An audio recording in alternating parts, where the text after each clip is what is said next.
Bonsoir à tous. Ce soir, nous allons largement discuter, échanger autour des 14 leçons que l'école ne nous a pas apprises au sujet de l'argent. Nous allons essayer de comprendre pourquoi l'école n'a pas appris à gérer l'argent et ses vides.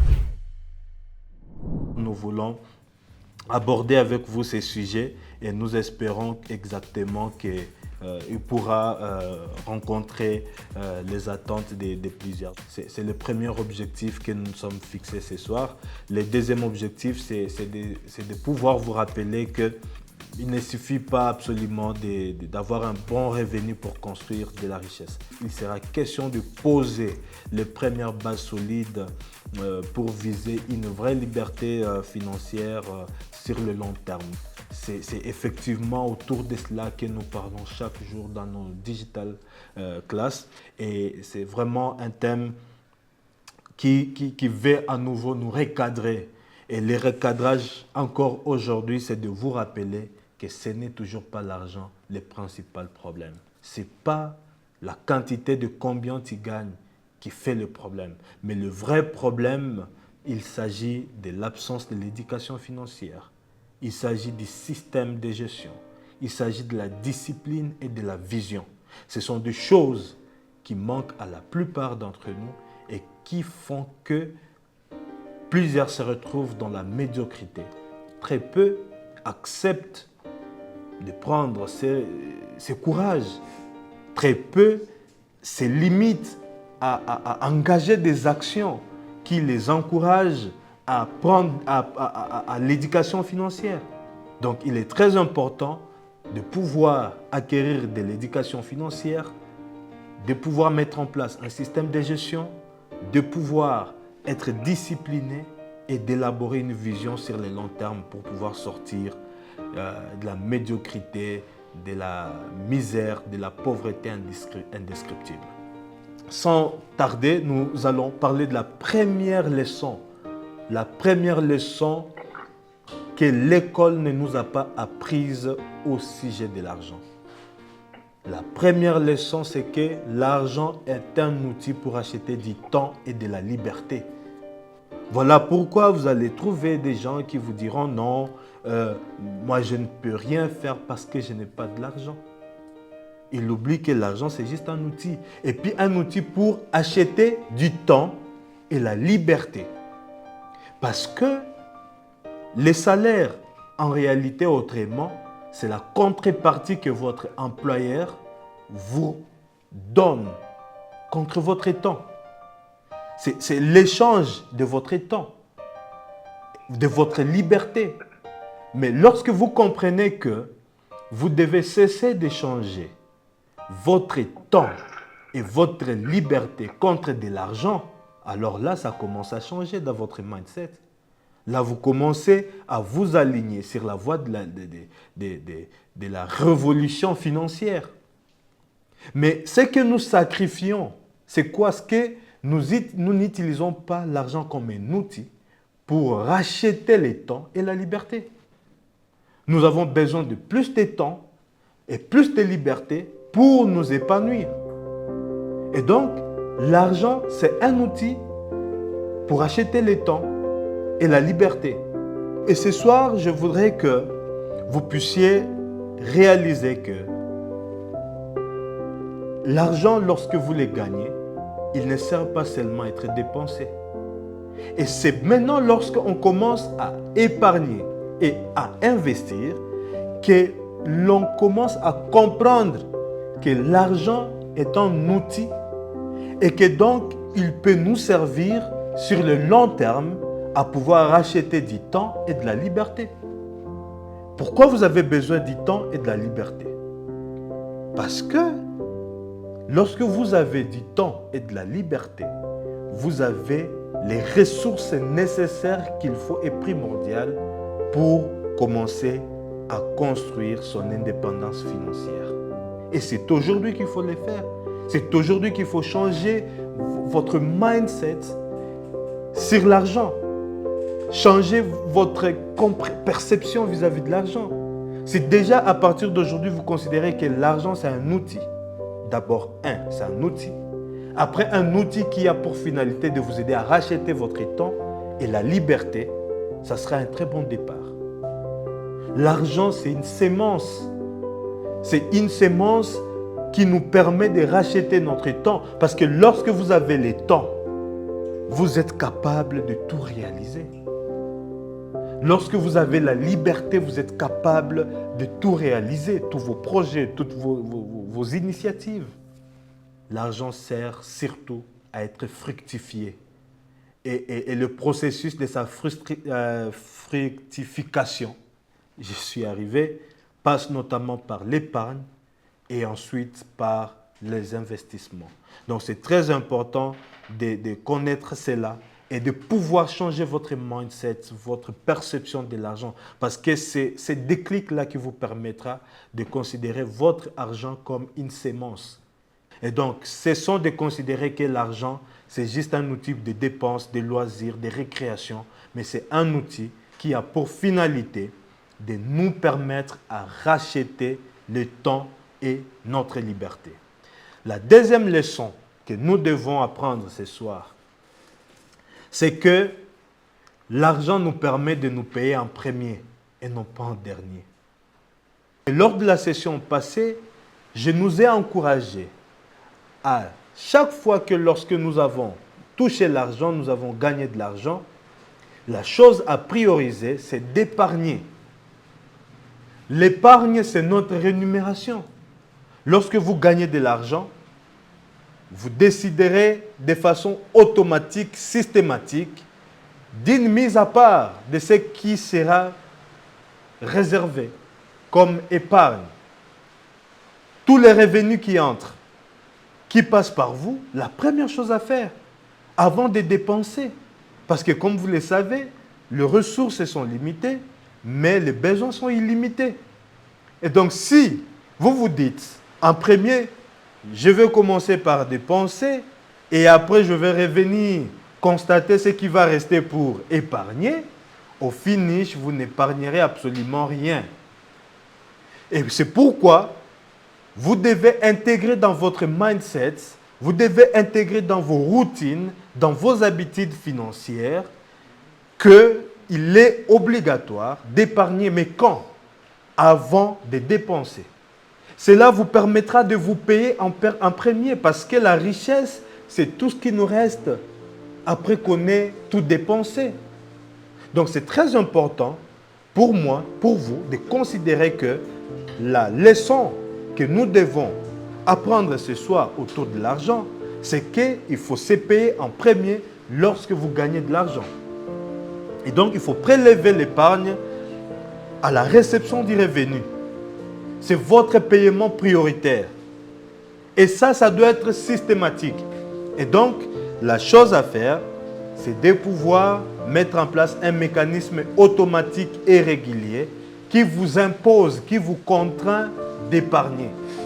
Ce que vous épargnez, ce que vous mettez de côté, c'est ça votre richesse. Et c'est ce qui va, du jour le jour, vous permettre de vous aligner, de vous placer sur la trajectoire de l'indépendance financière, de la sécurité financière. Et donc, si aujourd'hui, avec vos 500 $, vous êtes incapable d'organiser l'épargne, croyez-moi, ce n'est pas lorsque vous aurez 10 000 que vous saurez le faire. Vous devez apprendre et commencer à intégrer cela dans vos routines, dans vos habitudes. Aujourd'hui, pendant que vous gagnez encore des montants insignifiants, vous vous exercez à épargner régulièrement, peu importe le montant, mais que cela soit régulier. Et c'est là que vous allez intégrer la deuxième leçon que nous n'avons pas apprise à l'école, malheureusement, au sujet de l'argent. Donc, la troisième chose, c'est d'éviter les dettes toxiques. Pourquoi les dettes toxiques doivent être évitées? Parce que les dettes toxiques asphyxient la trésorerie. Et là, nous avons pris le soin de nous rappeler qu'il existe des types de dettes. Les dettes toxiques ou les mauvaises dettes et les bonnes dettes. Les dettes toxiques, il faut les éviter. Les dettes toxiques sont toutes les dettes qu'on engage, qu'on prend juste pour le besoin de consommation, pour des besoins de plaisir. Vous allez, vous prenez une dette parce que vous voulez juste satisfaire votre ego. Tellement que le monde il est très brillant, à travers les réseaux sociaux, tout s'organise pour apprécier des belles choses qui sont arrivées, les nouveautés. Il y aura toujours des nouvelles choses qui nous seront proposées dans notre environnement et pour nous inciter à engager des dettes toxiques malheureusement. Après avoir accumulé et engagé toutes ces dettes, vous ne serez là qu'à payer, qu'à apurer ces dettes. Mais quand est-ce que vous allez mettre de côté? Quand est-ce que vous allez commencer à construire sur les longs termes? Nous nous sommes encouragés à pouvoir prendre des dettes, de bonnes dettes. Les bonnes dettes qui sont des dettes qui nous permettent de booster nos activités, qui nous permettent de porter à une autre échelle, à une autre étape, nos initiatives. Je ne suis pas non plus d'accord lorsque les gens disent « je vais prendre la dette pour lancer un projet ». Mon conseil le plus simple, je vous décourage de prendre de la dette pour commencer un projet. Parce qu'après, est-ce que votre produit ou votre service sera déjà accepté sur les marchés pour vous permettre de pouvoir rembourser les crédits? Mettez de côté, ce sont nos épargnes qui nous permettront d'investir. Donc la leçon que nous devons retenir à ce niveau, c'est que une dette n'est pas un problème. Mais le problème, c'est une dette sans stratégie. Et une dette sans stratégie, c'est un piège. La quatrième leçon à apprendre ce soir, c'est que l'argent nous permettra de multiplier nos sources de revenus. L'argent nous permettra de diversifier nos sources de revenus. Mais aujourd'hui, vous avez combien de sources de revenus? Et si vous n'avez que votre travail comme source de revenus, je peux vous dire que vous n'avez pas raison, vous n'avez pas le droit de vous faire plaisir excessivement. Vous n'avez pas le droit de vivre au-delà de vos moyens. C'est ce qui fait tout le problème. Et c'est là que vous allez comprendre que tout l'argent que vous gagnez vous permettra de diversifier vos sources de revenus. Et l'erreur que nous commettons, c'est que nous n'avons pas appris à l'école pour la plupart, nous n'avons pas appris que l'argent nous servira à multiplier nos sources de revenus. Vivre d'une seule source de revenus, c'est vivre à la porte de la destruction. Vous êtes vulnérable, vous êtes malheureux. Il suffit tout simplement que cette source cesse de générer, de vous approvisionner, vous êtes malheureux. Et donc, votre réflexion devrait être de vous dire, comment devrais-je bâtir une deuxième source de revenus? À partir de ce que je gagne aujourd'hui, à partir de l'argent, de mon salaire, de mes revenus, petit soit-il, comment je vais arriver à mettre en place une deuxième activité, après une troisième jusqu'à 7, 8, 10. Ce n'est pas un rêve, ce n'est pas impossible. Mais c'est ça le niveau que vous devez atteindre. Multiplier vos sources de revenus. C'est une leçon très capitale que nous devons intégrer dans notre routine, dans notre vie au quotidien.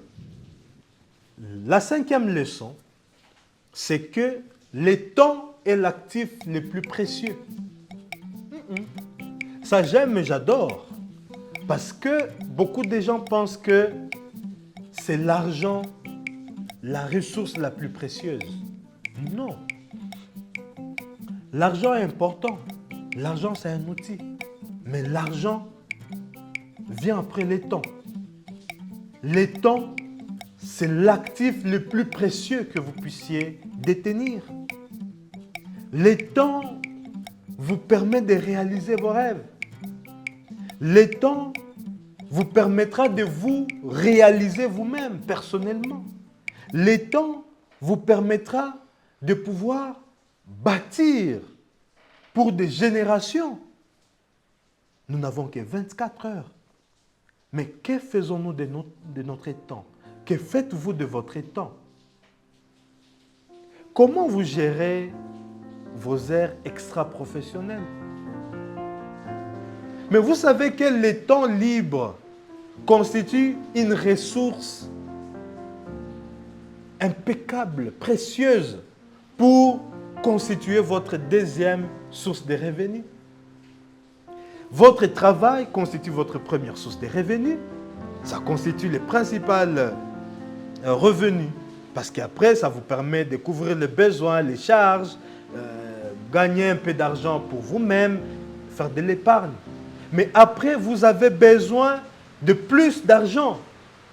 Vous n'allez pas abandonner, quitter votre emploi qui vous rémunère aujourd'hui parce que vous voulez gagner gros.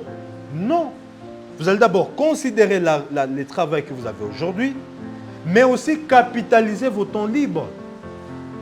Moi, personnellement, mes temps libres, je les consacre à la gestion de mes propres entreprises. Parce que je suis encore employé. Je travaille pour une organisation, je gagne mon salaire, j'épargne une partie de mon argent, j'investis une partie de mon argent, j'engage une autre partie de mon argent dans les charges de ma famille, dans mon quotidien. Mais dans mes temps libres, qu'est-ce que j'ai fait? Nous voici dans la Rongas Finance Master maintenant. J'ai beaucoup d'activités que j'effectue pendant mes heures libres. Et qu'est-ce que j'appelle mes temps libres? Ce sont les temps qui ne sont pas comptabilisés par mon employeur. Parce que je n'ai pas de compte à lui rendre pendant les temps qui sont censés être le mien. Aujourd'hui, je vous conseille de démarrer quelque chose modestement en capitalisant vos temps libres. Investissez vos temps libres dans la création de nouveaux revenus, de nouvelles sources de revenus. N'acceptez pas de gaspiller vos temps. Il y a des gens que j'ai vus, que j'ai entendus, qui vous diront, moi, pour atteindre ma liberté financière, il m'est arrivé pendant 5 ans, 10 ans, d'avoir 4 heures de sommeil. Le temps, c'est de l'argent. Ça s'est dit, mais est-ce que nous réalisons la profondeur de cette déclaration? Parce qu'après, nous allons en parler plus tard, vous allez réaliser que l'argent, en réalité, nous permet de gagner le temps, mais aussi d'acquérir de la valeur ajoutée. Et donc, soyez jaloux avec votre temps. Soyez jaloux de votre temps. Ne donnez pas votre temps à tout le monde. Ne donnez pas votre temps à tout le monde. Investissez votre temps dans les choses essentielles. Pendant que vous n'avez pas encore l'argent pour lancer votre entreprise, investissez votre argent dans la connaissance, dans l'acquisition de nouvelles connaissances, de nouvelles compétences, dans la construction d'un réseau. Parce que toutes ces choses-là se réalisent dans le temps. Et tout ça, ça passe par comprendre la valeur précieuse que représente le temps. Et dans les sessions de la Rongas Masterclass, moi j'ai dit aux gens, ce sera dommage d'atteindre 40 ans si on ne sait pas assurer sa sécurité financière. Sinon, comment on a géré sa vingtaine ou la vingtaine passée? De 20 à 40 ans, qu'est-ce qu'on en a fait? Donc c'est très important de se dire et de réaliser que la première ressource que nous avons et que nous pouvons contrôler, c'est le temps. Et le temps, c'est la base de tout investissement. C'est la base de tout développement. Il suffira qu'on vous arrache le temps et la liberté. En tout cas, je vous assure que vous ne saurez absolument rien faire. Et c'est pourquoi, lorsqu'on devient entrepreneur, par exemple, en réalité, ce n'est pas que lorsqu'on quitte l'emploi, on devient incontrôlable. Non, il y a un temps pour tout. Vous allez peiner pour aussi mériter cette liberté. Vous devez payer les prix. Vous allez avoir des nuits blanches. Vous devez avoir des nuits blanches. Vous devez avoir la capacité de contenir la pression qui va avec l'entrepreneuriat. Ce n'est pas facile. Donc, l'entrepreneuriat, ce n'est pas aisé, ce n'est pas facile, mais c'est une des voies qui nous permettra de pouvoir racheter notre temps, de pouvoir acheter notre liberté. Parce que le temps, c'est un actif le plus précieux que nous puissions détenir. La 6e leçon qu'on n'a pas apprise à l'école au sujet de l'argent, c'est que l'argent sert à investir en soi avant tout. Dommage que cette partie ici ne se retrouve pas dans la civilisation des Africains. Nous, en tant qu'Africains, malheureusement, nous sommes prêts à acquérir. On veut gagner des choses. On veut tout de suite là posséder. Mais très peu sont prêts à payer les prix de leur développement, de leur croissance et de leur émancipation. Et cela passe par d'abord investir en soi. Et dommage, encore une fois, lorsqu'on dit non, vous devez payer la formation. Je me rappelle, il y a quelques jours, j'ai parlé à quelqu'un, une amie. Je venais de lui partager un livre. Et malheureusement, ce livre-là était en anglais. Et elle voulait en avoir en français. Et lorsqu'elle faisait ses recherches, elle a trouvé que ce livre était sur Amazon. Et il fallait débourser 36 $ pour l'avoir. Et elle m'a écrit, elle m'a dit, ce livre-là, c'est 36 $. Encore, le livre, ça s'appelle The CEO Diary de Steven Bartlett. C'est un livre très riche qui nous apprend les principes vers la grandeur. Mais, tout de suite là, la Bible a dit non, 36 $ c'est trop. Alors, si déjà 36 $ c'est trop pour acheter ne serait-ce qu'un livre, est-ce que vous saurez payer une formation à 1 000 $, à 5 000 $? Est-ce que vous saurez payer un coach, un mentor à 10 000, à 25 000 $? Donc voilà pourquoi nombreux demeurent dans la pauvreté, dans la médiocrité. Parce qu'ils sont pauvres d'abord, en eux. On a toujours dit que la plus belle ou la plus bonne femme du monde donne ce qu'elle a. Mais qu'est-ce que vous avez? Vous êtes vide. Vous êtes vide. Qu'est-ce que vous allez proposer? Et c'est pourquoi la plupart des fois, j'ai toujours dit aux gens qu'en réalité, ce n'est pas de l'argent dont on a besoin en premier pour lancer son projet, pour commencer une initiative. Non.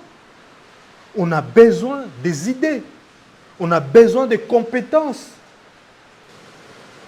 Ne regrettez jamais l'argent que vous avez investi pour acquérir la connaissance.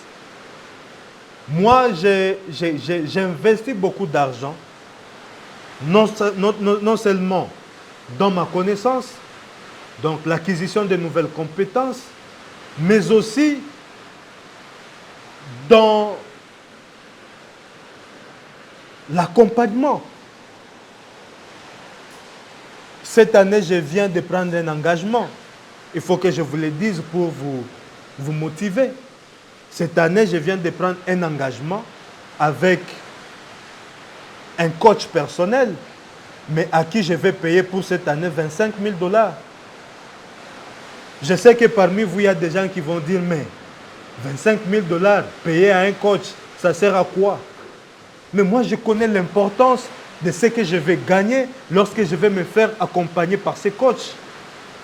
Notamment, je vais gagner son expérience parce que pendant que nous serons ensemble, il va me communiquer son expérience. Donc c'est très important, chers amis, de réaliser qu'il est très important, urgent, aujourd'hui, de commencer à investir en vous. Parce que investir en vous-même vous permet de pouvoir acquérir de nouvelles compétences, de pouvoir obtenir de nouvelles certifications. Pourquoi vous allez avoir de nouvelles certifications, c'est important en tant qu'employé. Ça vous permettra d'avoir une valeur ajoutée. Parce que ce que vous percevez aujourd'hui comme salaire, c'est en quelque sorte l'expression de ce que vous valez. Si votre salaire aujourd'hui est 100 $, c'est que vous valez 100 $. Parce que si vous valez plus que 100 $, on vous traitera ainsi. Donc, si vous voulez gagner plus d'argent, il n'y a pas de solution. Investissez en vous. Acquérez plus de compétences et de connaissances. Allez chercher cette valeur ajoutée qui fera que vous ayez une autre valeur sur le marché. La 7e leçon, je vous conseille, je vous invite à pouvoir pratiquer la frugalité stratégique.